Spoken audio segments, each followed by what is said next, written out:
Bom, vamos lá.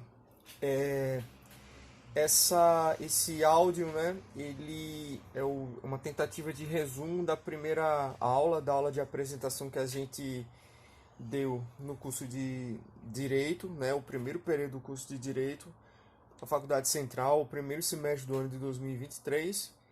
E é o conteúdo tanto da aula que foi dada tanto na turma da noite como na turma da manhã, certo? E basicamente ela consiste numa apresentação da forma como a sociologia ela pode auxiliar a ciência do direito e as formas pelas quais determinadas discussões que são parte da pauta da sociologia, elas igualmente são discutidas no plano do direito, daí a necessidade de diálogo das duas ciências e uma apresentação daquilo que a gente entende por teoria sociológica e as tradições da teoria sociológica. Alguns problemas que decorrem dessas definições e de que maneira a gente vai abordar essas tradições sociológicas dentro do plano do direito, certo? Então, primeiramente, é válido a gente afirmar que, como havia sido dito, a sociologia pode trazer muitas ferramentas úteis à ciência do direito a fim de que essa atividade seja aplicada em nossa sociedade de uma maneira mais eficiente e efetiva. No sentido de que, como havia sido dito, a sociologia pode ajudar com insumos teóricos no sentido da definição mais precisa de determinados problemas da sociedade com os quais juristas e advogados necessariamente vão ter que lidar em suas carreiras e suas atividades dentro do mundo social. Por exemplo, como a gente vai tratar de teoria do conflito, logo nas primeiras aulas, é válido a gente falar, por exemplo, da questão do direito trabalhista, né? A ideia de que esses direitos são resultado de conquistas, de lutas da classe trabalhadora, da ação política das classes trabalhadoras organizadas em sindicatos, organizadas em partidos políticos e da própria forma como o Estado e o capitalismo eles passam a se reorganizar em suas fases diversas da história, conforme a necessidade da economia capitalista, conforme a necessidade do próprio Estado em ser eficiente na sua atividade de organizar a sociedade. Igualmente, pegando um gancho de Max Weber, a ideia da lei como uma ferramenta de poder e de dominação legítima. Outros exemplos possíveis a gente pode encontrar na definição de crime. Se o crime necessariamente é violento, a relação que o crime possui com a violência, se a violência é necessariamente criminosa, se o Estado, como aquela instituição que é dotada, segundo a premissa de Max Weber, do monopólio legítimo do exercício da violência, quais seriam os limites desse exercício da violência pelo Estado? O fundamento social de algumas atividades criminosas, como, por exemplo, o surgimento de subculturas. Não necessariamente uma subcultura deva ser pensada, aliás, ela não é pensada como cultura inferior, em decorrência desse prefixo de subcultura. Mas em muitos casos você pode falar de uma subcultura delinquente. A subcultura é uma cultura menor em cima dentro de uma outra hegemônica. E muitas dessas subculturas elas tornam-se delinquentes no sentido de elas se oporem a outras, a uma cultura hegemônica. Outros exemplos possíveis as razões históricas e sociais da formação do nosso Estado e das nossas constituições. A Constituição da América Latina, entre outros aspectos. Questões de identitarismo, questões de gênero, direitos das mulheres, direitos dos homossexuais, que tem entrado recentemente bastante na pauta recente da discussão do direito. O conceito de cultura, e aí nesse sentido nós já estamos falando da antropologia, da maneira como a antropologia, uma outra ciência social que a gente vai tomar como foco no segundo módulo dessa disciplina, a maneira como a antropologia concebe esse conceito de cultura e o conceito de família, a ideia cultural de família, aspectos de raça e etnia, entre outros. Então, dessa forma, a gente tem aqui uma lista muito extensa de temas que são discutidos teoricamente, que a sociologia busca defini-los de maneira mais precisa e científica, e que essa atividade sociológica ela pode auxiliar o direito, o aperfeiçoamento das leis, o aperfeiçoamento da interpretação das leis, da Constituição, a fim de que a atividade de advogados, juristas, desembargadores e outras áreas do trabalho no direito possam ser realizadas de uma maneira mais efetiva na sociedade em que nós vivemos. Bom, dito isso, a gente pode passar para o segundo ponto da nossa discussão, que é a ideia de tradição da teoria sociológica. Dado que é por meio dessas tradições que a gente vai guiar a nossa discussão, que começa na sociologia e termina no plano do direito, na maneira como o direito pode auxiliar determinadas questões sociais a serem pensadas e interpretadas no plano do direito. Mas nós devemos deixar claro aqui que a ideia de tradição da teoria sociológica ela é colocada pelo professor Randall Collins num livro desse mesmo título, As Quatro Tradições Sociológicas.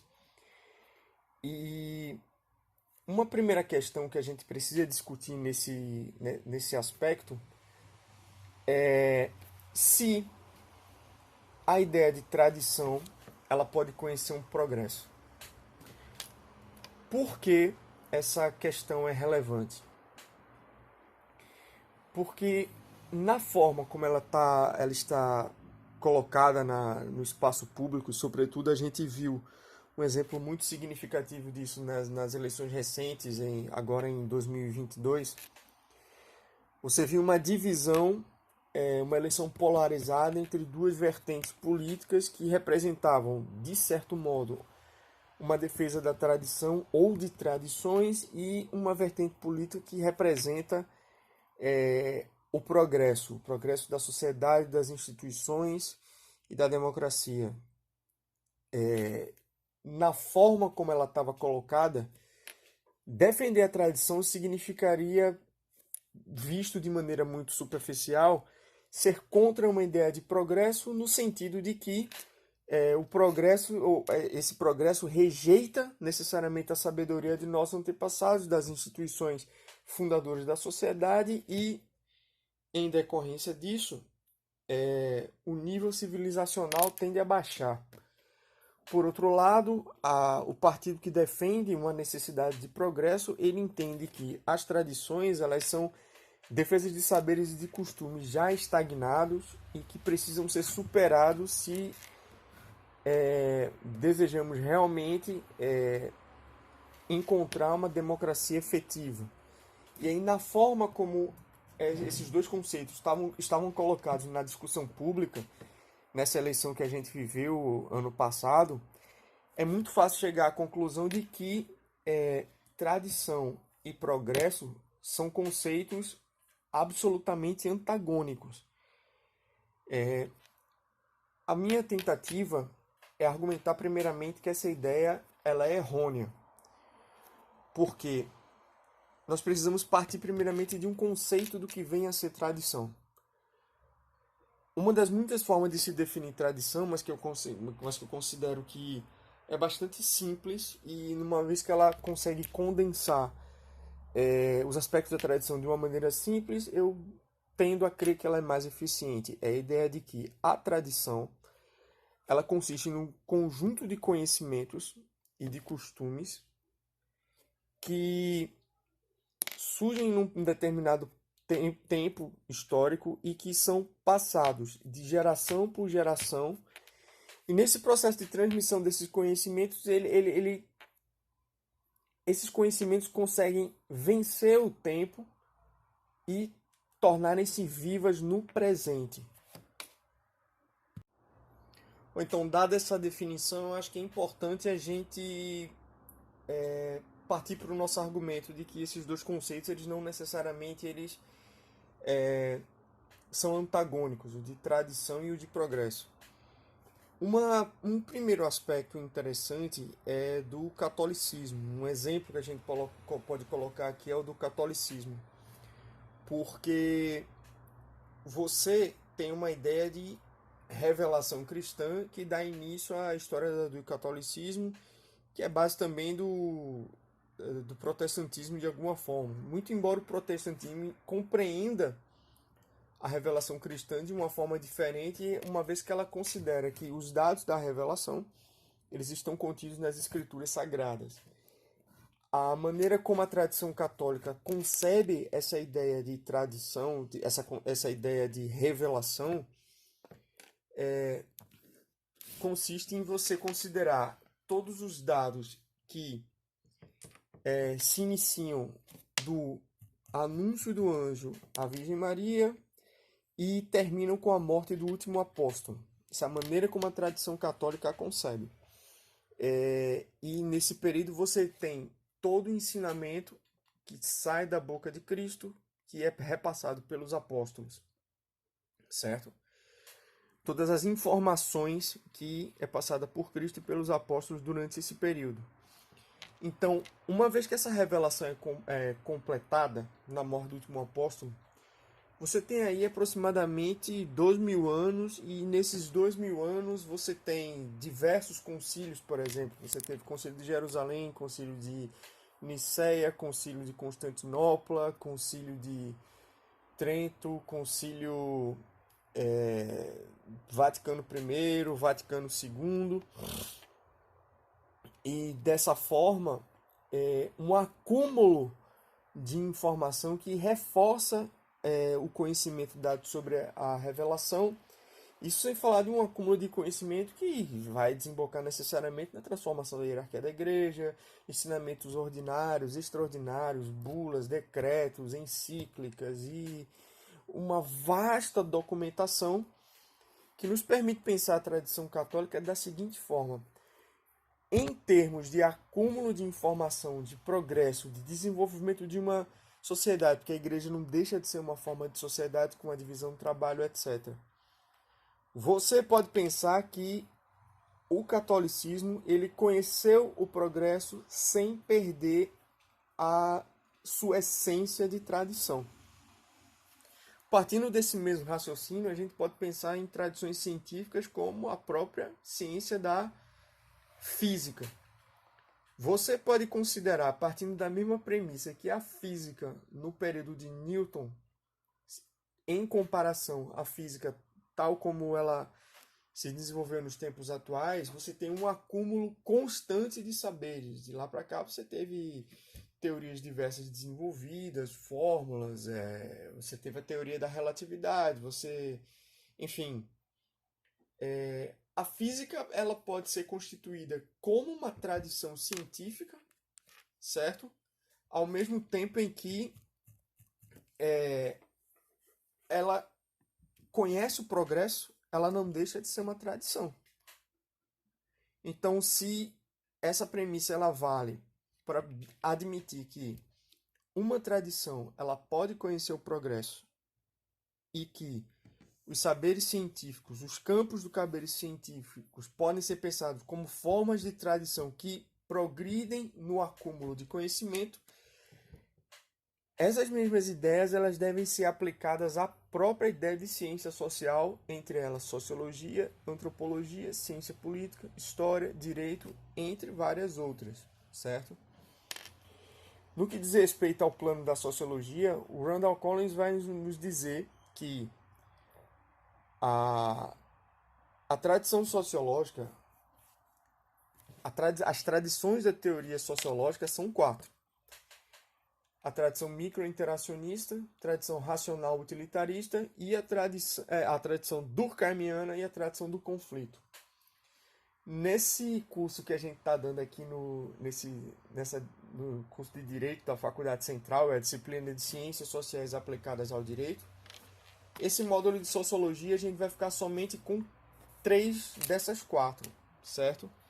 São elas a tradição racional utilitarista, que explica a sociedade partindo dos indivíduos, admitindo que a realidade social é constituída pelos indivíduos que buscam a satisfação de suas necessidades, reduzindo os custos para isso, a busca pelos próprios ganhos e pelo próprio prazer, pela própria felicidade, certo?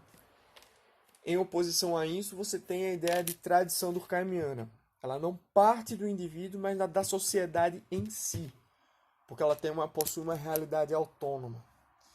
E uma das características da sociedade enquanto realidade autônoma é que a sua moral e as suas instituições ela tem uma natureza coercitiva, e daí a supremacia que ela tem sobre ações individuais, e instituições como o direito podem ser pensadas dentro dessa natureza coercitiva que elas possuem, de punir aqueles que não seguem as suas regras.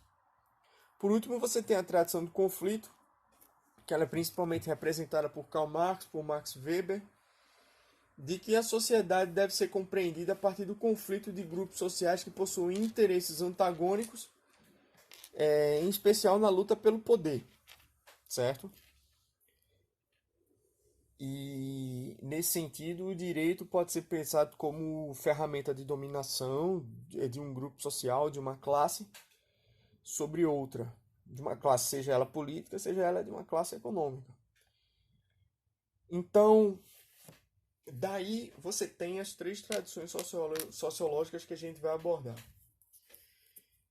Randall Collins fala também que para que fosse possível o desenvolvimento dentro da sociologia, o desenvolvimento dessas 4 tradições sociológicas, das quais a gente vai abordar somente 3 nesse curso, foram necessárias 2 condições, certo? A primeira delas é, como coloca Max Weber, a ideia de desencantamento da sociedade. De uma forma resumida, a gente pode entender esse conceito como o advento da racionalidade moderna que rompe com uma cosmologia que coloca Deus no centro de todas as coisas, a religião e saberes que estavam na base de formação da sociedade, mas que de alguma forma elas são opostas a essa racionalidade moderna, porque essa racionalidade vai apresentar o indivíduo como aquele que vai dominar a natureza e ser o senhor da terra, certo? É uma espécie de afastamento com o mundo do transcendente. Uma outra perspectiva que pode ser colocada e que o Randall Collins enfatiza é o advento de uma comunidade de intelectuais organizada sobretudo nas universidades. É sabido que essas instituições elas surgem na Idade Média por determinação da Igreja Católica, mas que posteriormente elas vão ser fundamentais na formação de profissões diversas na sociedade, que elas se secularizam. Essas sociedades secularizadas elas vão ser o espaço de discussão acadêmica onde esses intelectuais eles vão usar as bases necessárias para a formação da sociologia, portanto, das tradições sociológicas, das teorias sociológicas, tá certo? Essa definição do Randall Collins tem um problema que precisa ser colocado. E essa discussão ela tem a ver com a pergunta sobre onde surge de fato o saber científico. Em que período da história ocorreu o advento do saber científico e quando que ele começa a ser utilizado de fato para a apreensão de conhecimentos sobre a política, a sociedade, a cultura, a educação, entre outros aspectos relevantes.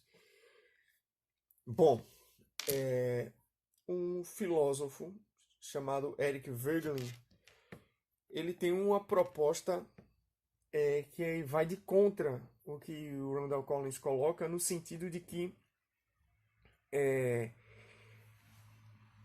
a ideia de ciência ela tem origens mais remotas. Essa hipótese dele pode ser bem colocada ela é bem resumida numa obra chamada A Nova Ciência Política. É evidentemente que é uma obra de ciência política, mas para o fim de nossas discussões que a gente está se propondo aqui nessa aula, ela é bastante útil porque ela tem bastante conteúdo de natureza sociológica. Então, é importante primeiro dizer que, no que concerne à formação das sociedades, e sobretudo das comunidades políticas, Eric Wegelin vai dizer que um dos conceitos centrais é o de representação. A representação política nas comunidades antigas, nas sociedades antigas, na Mesopotâmia, no Antigo Egito, na Antiga Pérsia, ela podia ser pensada de duas formas. Numa primeira, a sociedade é uma representação reduzida da autoridade divina. E nesse sentido ela seria um microcosmos. Um exemplo disso, a mais significativa, é a sociedade egípcia, em que o faraó era uma representação da própria autoridade dos deuses sobre a civilização egípcia. Em outro aspecto, você pode pensar nessa mesma comunidade política como representação ampliada do homem.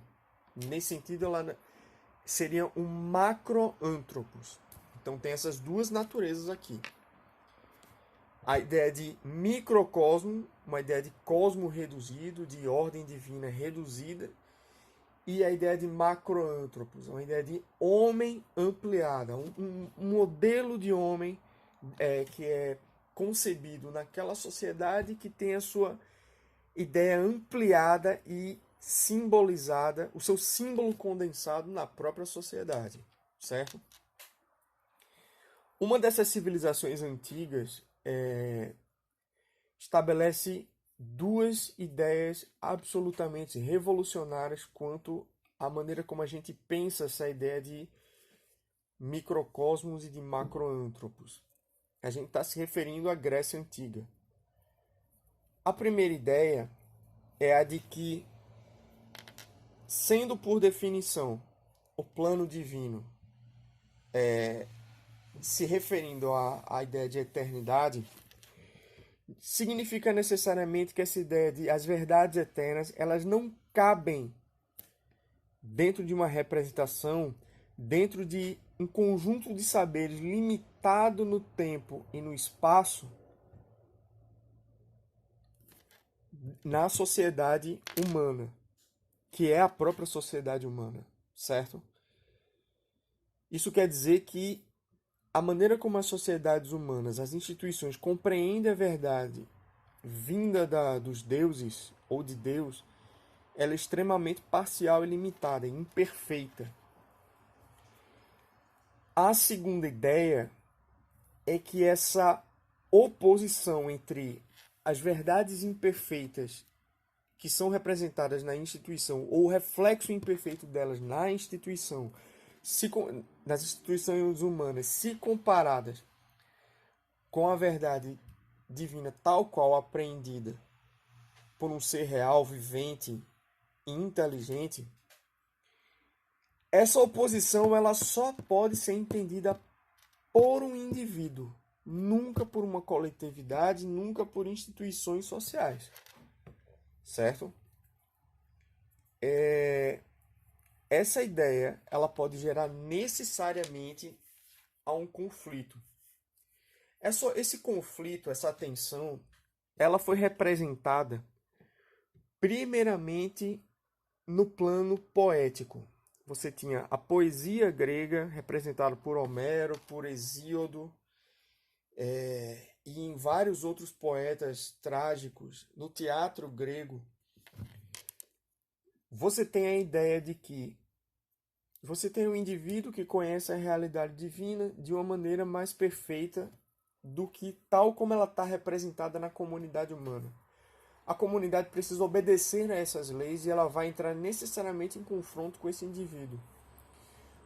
A queda desse indivíduo, que é a queda do herói, é a catástrofe necessária que vai fazer com que essa verdade superior ela seja revelada e conhecida. Essa é a estrutura da tragédia de uma forma geral. É verdade que existem concepções diversas de tragédia e não é nosso objetivo explanar todas elas, mas de uma forma geral, o modo como em muitos poetas trágicos esse conflito está representado, você tem essa estrutura geral. Então, essa sociedade grega, isso significa dizer que ela já tem na sua cosmovisão o princípio de que existe uma distância entre a verdade e nós, seres viventes, nessa realidade terrestre. E é exatamente essa perspectiva, a perspectiva dessa distância, que vai ser a base do surgimento de uma atividade que se propõe necessariamente a se aproximar da verdade, a se aproximar da sabedoria, a se aproximar do conhecimento verdadeiro. Essa atividade é a filosofia. A filosofia na Grécia, ela se divide entre o período pré-socrático, o período chamado de socrático, representado nos três grandes filósofos da Grécia, Platão, Sócrates e Aristóteles, e o período posterior a esse, que é o período helenístico. O período pré-socrático, você tem uma filosofia ainda em caráter muito incipiente, muitos daqueles saberes desenvolvidos naquela época, eles chegaram até os nossos tempos em forma de fragmentos. E, sobretudo, você tem ali a busca pela origem de todas as coisas, na matéria física e na natureza. É somente com a chegada de Sócrates que a filosofia consolida uma tendência de que esse saber, essa atividade de busca pelo conhecimento, ela deve se voltar para o homem, certo? Sócrates, ele inaugura a ideia de que a filosofia e o conhecimento, ele é absorvido a partir do diálogo, certo? E que nesse diálogo se dá também o plano da pedagogia, de se extrair o conhecimento pelo método da maiêutica e pela técnica do diálogo. Essa ideia socrática de diálogo, posteriormente nos seus discípulos, ela vai ganhar um caráter mais sistematizado e ela vai ser a básica da ideia de método dialético. A dialética, ela como método de investigação, ela possui muitas vertentes que se desenvolveram ao longo da história. Mas, de modo geral, a gente pode definir a dialética como um método de confrontação e eliminação de hipóteses contrárias a fim de se atingir o conhecimento verdadeiro. Essa ideia daqui é fundamental. Eu estou falando aqui da dialética enquanto método de investigação, certo? Repetindo, ela deve ser definida como método de confrontação e eliminação de hipóteses contrárias a fim de se atingir o conhecimento verdadeiro. Essa ideia é central porque essa definição de dialética nos permite pensar que, ao menos em seus aspectos formais, é dentro da filosofia, pelo método dialético, que nós temos o surgimento do método científico tal como nós entendemos hoje. E se vocês lerem os diálogos de Platão e os textos de Aristóteles, eles entendem o método dialético como sendo método científico. E que o saber verdadeiro só pode ser atingido por meio dessa confrontação de hipóteses. Por meio da confrontação de hipóteses, Platão, por exemplo, vai dizer que você ascende do plano da doxa, que é o plano da opinião, para o plano da episteme, que é o plano da ciência. E essa doxa, o plano da opinião, é o meio termo entre a ignorância completa e o plano da ciência. Mas você só ascende da doxa para a episteme por meio do método dialético, por meio da confrontação dessas hipóteses. Essa ideia é presente na ciência até os tempos de hoje. É verdade que você pode pensar que o advento da atividade industrial, o surgimento de tecnologias, eles nos permitem coletar dados da realidade de uma maneira muito mais fácil. No caso das ciências sociais, você tem uma ferramenta como o SPSS que nos permite produzir dados estatísticos extensos Mas essa coleta de dados, essa variação de técnicas e tecnologias de coleta de dados da realidade, ela, no fim das contas, ela visa auxiliar a eliminação de hipóteses contrárias a fim de atingirmos o conhecimento verdadeiro. Por exemplo, nós passamos recentemente pela pandemia da Covid-19 e vocês eventualmente viram muita palavra ciência. Vocês viram muito pouco a ideia de que ciência se dá na confrontação. Ficava a impressão de que a ciência é uma autoridade que diz uma coisa e você tem que obedecer. Na verdade, isso aí é um dogma que muitas pessoas defensoras da ciência criticam. Bom, eu não quero dizer que o dogma seja pensado aqui como uma ideia pejorativa, ao contrário.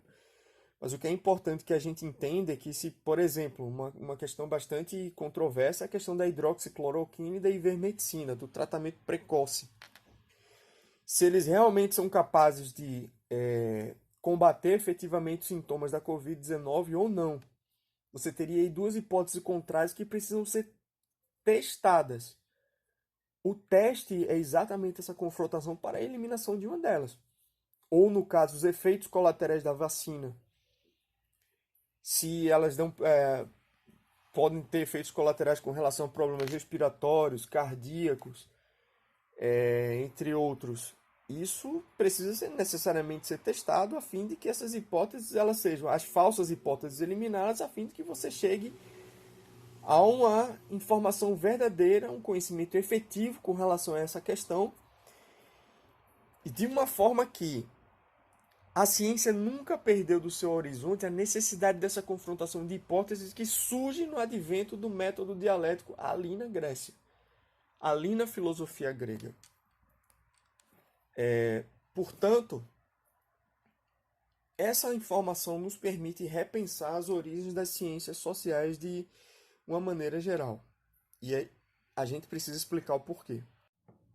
É que, se é verdade que ali no desenvolvimento, no surgimento da ciência feita no diálogo, feito na dialética, no advento da ciência da lógica e várias outras ciências, e sendo elas utilizadas a fim de se extrair conhecimento sobre as comunidades humanas, sobre a política, sobre a educação, sobre cultura, sobre a sociedade de uma forma geral, a conduta humana, a natureza do homem em sociedade. Então ali a gente já pode definir como ciência social ou como sociologia por uma questão de conclusão lógica, certo?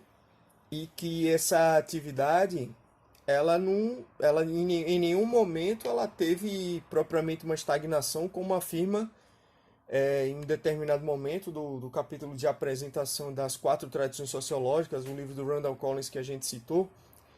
Ela não encontrou em nenhum momento algum tipo de estagnação, né? Você veja que desde escritos como a República de Platão, a Política de Aristóteles, a Cidade de Deus de Santo Agostinho, aí estou falando dos escritores da antiguidade. Você pode mencionar também os escritos sobre política de São Tomás de Aquino e de outros pensadores da escolástica. Essa atividade de refletir a partir de um método científico, ela não encontrou, ela não cessou ao longo da história, a menos que você parta de uma ideia de ciência que considere que todo aquele saber, ele ainda não era verdadeiramente científico, ele era pré-científico, ainda não era ciência propriamente dita. A tendência da nossa cultura em enxergar esses aspectos dessa forma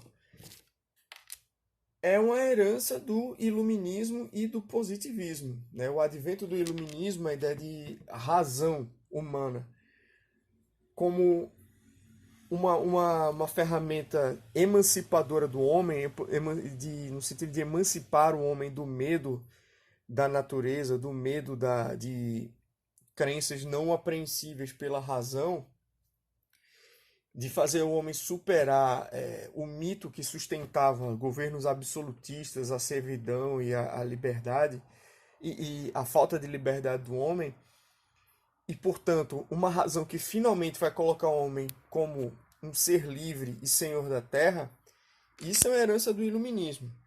E nesse sentido, o iluminismo se propõe a ser uma filosofia que rompe com aquela tradição científica, certo? Com aquela tradição filosófica, com aqueles conceitos de métodos científicos que surgem ali na Grécia, passam pela Idade Média, e o positivismo consolida essa tendência que surge com o chamado século das luzes. Porque o positivismo é o saber por excelência que afirma que a ciência ela deve se dirigir a fatos concretos extraídos da natureza tal como ela pode ser observada pelos nossos próprios sentidos e pela experiência real e imediata do homem. Ou seja, é você dizer que o saber científico ele rompe definitivamente com o conhecimento teológico e metafísico, certo? E esse positivismo na figura de Augusto Comte, e a título de curiosidade aos alunos de direito, Augusto Comte, para quem não sabe, é o fundador da sociologia. É formalmente o cara que inicia a sociologia tal como a gente conhece hoje, assim, a área do saber com este nome, sociologia, a ideia de ciência da sociedade. Porque a convenção do nome da filosofia, é claro que eu estou argumentando aqui que já se fazia ciência, de alguma forma, o que Aristóteles e Platão faziam já era de alguma forma sociologia, muito embora eles não tivessem dado nome a isso. É um campo da ciência que tem um recorte específico, extrair o conhecimento da sociedade humana em sua realidade política, cultural e entre várias outras, certo? Quem fez isso foi Augusto Comte. Só que além de você ter, como a gente está demonstrando aqui, uma perspectiva absolutamente diferenciada de ciência, vai acontecer no positivismo algumas novidades. A ciência tem um caráter reformador da sociedade. Por meio do saber científico, ela deve organizar a sociedade e promover o seu progresso. E se você está pensando na frase da nossa bandeira, sim, ela tem origem no positivismo de Augusto Comte. Não obstante, a ciência principal que deve organizar essa reforma seria a sociologia, que teria um caráter superior a todas as outras por ser abrangente. Essa tentativa da sociologia de ser uma ciência abrangente que reflete sobre fenômenos sociais distintos, entre eles uma reflexão sociológica sobre outras ciências e o seu caráter reformador da sociedade, são aspectos que acompanham a sociologia até os tempos atuais, certo? Então, a sociologia tal qual a gente entende nos dias de hoje, ela realmente tem, como o Randall Collins diz, uma origem a partir desses dois aspectos, o que ele chama de desencantamento do mundo, o advento da razão moderna, e o surgimento de uma classe de intelectuais que, no plano das instituições universitárias, lançam as bases das novas ciências sociais. O problema é que o argumento que a gente está pondo aqui é que, do ponto de vista do surgimento do método científico, você pode argumentar que uma tradição sociológica remete de tempos mais remotos, e aí essa organização feita pelo Randall Collins, ela torna-se problemática, bastante problemática. O que eu estou tentando argumentar aqui é que a ideia de ciência de uma sociedade, ela não é suficiente para a gente justificar essa tese do Randall Collins e o surgimento dessas quatro tradições sociológicas tal como ele as define. Porém, do ponto de vista de uma ferramenta para uma discussão dos aspectos que fazem parte da discussão contemporânea na ciência do direito, essas quatro tradições sociológicas que o Randall Collins coloca bem como toda a herança de teorias dadas pelos seus teóricos, ela tem uma atualidade mais profunda, certo? Por exemplo, como a gente já antecipou, a questão da legislação trabalhista, a questão da, como a gente pode dizer, das questões identitárias, que fazem parte de movimentos sociais contemporâneos, a ideia do crime, entre várias outras.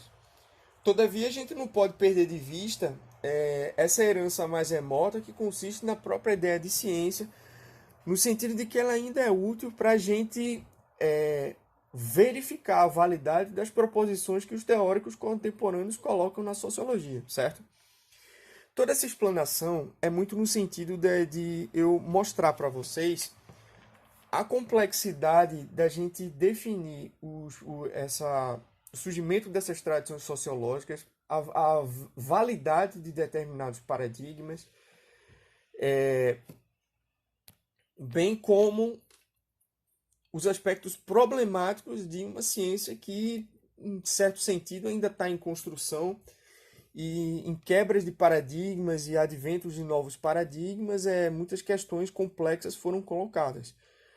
O que não nos impede de dizer que o diálogo entre a sociologia e o direito, elas são absolutamente necessárias, ele é absolutamente necessário para que essa ciência do direito ela possa ser realizada de uma maneira mais eficaz. Então, a gente vai mostrar os meios pelos quais as ciências sociais aplicadas ao direito, elas podem servir como ferramenta útil a todos vocês. E nesse primeiro módulo a gente deve começar pela tradição do conflito, que aí já é o tema para uma aula seguinte. Isso aqui é apenas aquilo que eu queria colocar como a apresentação desse curso. Então, isso aqui é o resumo daquela aula de apresentação e eu espero que as informações que eu tenho dado aqui, apesar de ser ter bastante, um conjunto bem extenso de informações, eu espero que a ideia geral tenha sido apreendida, certo? Então, fiquem no aguardo dos próximos vídeos e não se esqueçam de ler o material que a gente passa. Eu tenho certeza que a gente vai construir um conhecimento bastante efetivo e bastante importante para nossas vidas e, sobretudo, para a carreira de vocês.